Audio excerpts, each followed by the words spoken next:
All right, today we have two vaults with OpenText Server Backup, formerly Carbonite Server Backup, or Evault, where they are both a active vault and it's supposed to be an active passive configuration.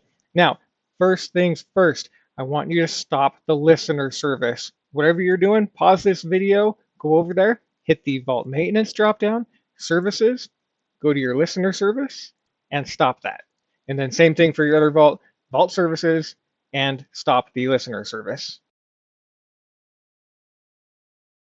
All right, now that you've unpaused the video and you're back here to see how to fix this, let me tell you why we did that.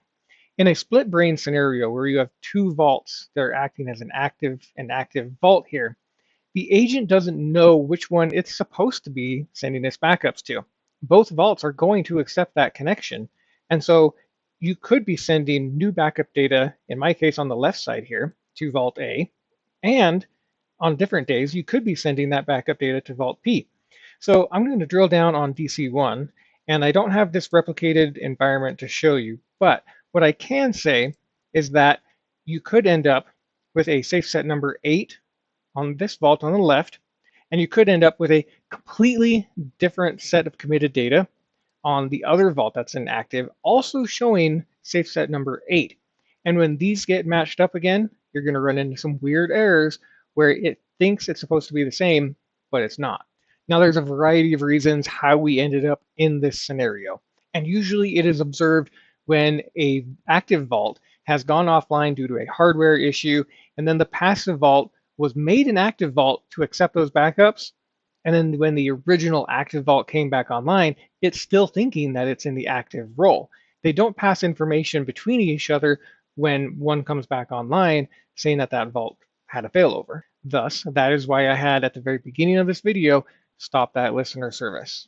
Now, the most simplest way to resolve this is to run a couple commands on each vault. And so to help differentiate between the two of them, I've changed my active and my passive here to have the command prompt up on one side versus the active vault where it is up on the other side. And now that we are over on our active vault, we're going to take a look at a couple configurations. Now I'll give you a little tip here. The command that we're about to run, you can just run it on the passive, and we are going to run it on the passive, but we're going to run it on the active first.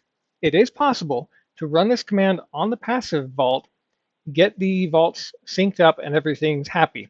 But if you're looking for just a clean slate, we need to get these vaults synced up again. We're going to run it on both vaults. That's why I'm over here on the active. But before we do so, we're going to jump into the active replication dropdown here and select the configure option. In here, you're going to make note of every configuration option that you have set. The connectivity tab, network options, schedule, and the failover tab. Once you've got all of this information written down or screenshot somewhere, we're going to jump over to the command prompt window here. If you're in CMD, you can type in cd space percentage vault percentage, but we are in PowerShell, and so for here, we're going to type in cd space $env vault. Now, if your directory install is somewhere off of the C drive, you may have to cd to that drive before these shortcuts would work. In command prompt, you can actually just type in echo vault. And if that's on another drive, it will show you where that installation directory is. So now that we are in the correct location here, I'm going to cd into the prog folder. And the command we want is repl vault and then reset. Now, this will clear out all of the configuration information for this vault. So make sure you got that documented before you run it. I'm going to hit enter. Now, the reason it's asking about this is in case of any replication that's not cut up from a satellite, etc. But we're not worried about that one because we know that this vault contains all of the data that we want. So we're going to hit yes on this.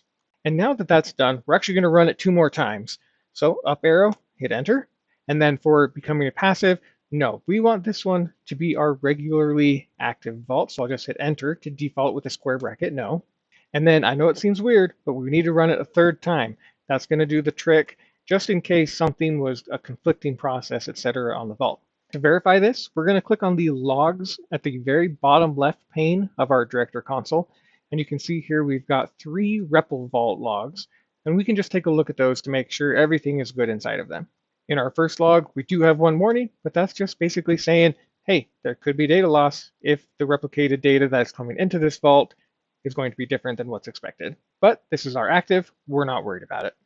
The next one, completed without any issues. That was our reset where it was asking if it was going to be a passive. And then same thing with the third one. We've confirmed that there were no conflicting processes and the reset was able to complete just fine. Now the director console doesn't refresh this on its own. So I'm going to hit the refresh button. And we can now see that it has the standard server icon here and it has the active replication, but it's not configured yet. So if I click on this, we get a blank slate. At the moment, we're going to leave that and come back to it. Just need to show you that that wiped out all of the configuration for replication. I've now jumped over to the passive vault that we want to be the passive vault anyway. And we're going to do the same thing. I've got PowerShell open here. So I'm going to go to Environment Vault and then into the prog folder and then run the REPL vault reset command. I'm going to type in yes to clear all replication configuration information on this one. And then when we run it again this time, we do want it to be passive. So I'm going to type in yes on that one. And then one more time, I'm going to type in yes for that one also. And we're going to do the exact same thing over here.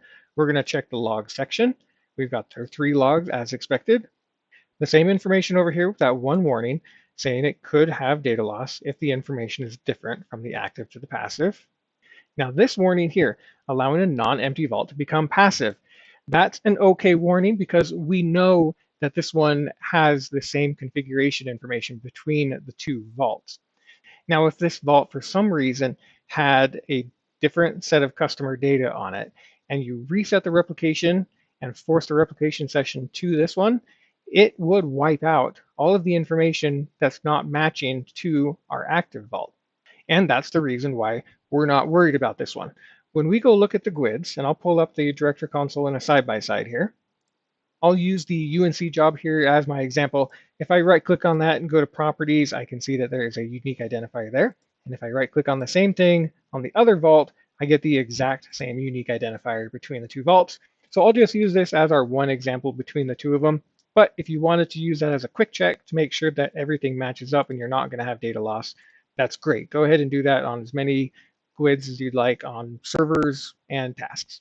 And coming full circle here, we didn't check that third log, but it's the same one here saying allowing a non-empty vault. So when I go to refresh what we want to be the passive vault, we have the same thing here again, where it shows the regular little server icon there and the active replication dropdown with nothing in the configuration window, which that's normal. That's what we want to see. This one is a blank slate ready for replication. So now let's go jump back over to our Vault A. We're going to open up the active replication configuration session here, or window. And with all of my credential information entered in here and any of those other options in the network and schedule that you had in your configuration previously, go ahead and enter in that now and then click on OK. Once that's been completed, we're going to open up Job Monitor.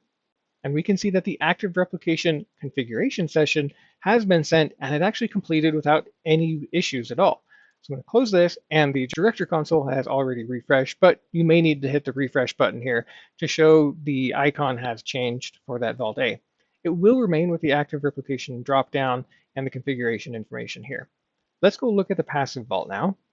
And over here, we haven't refreshed this yet, so it still shows as unconfigured. So I'm going to hit the refresh.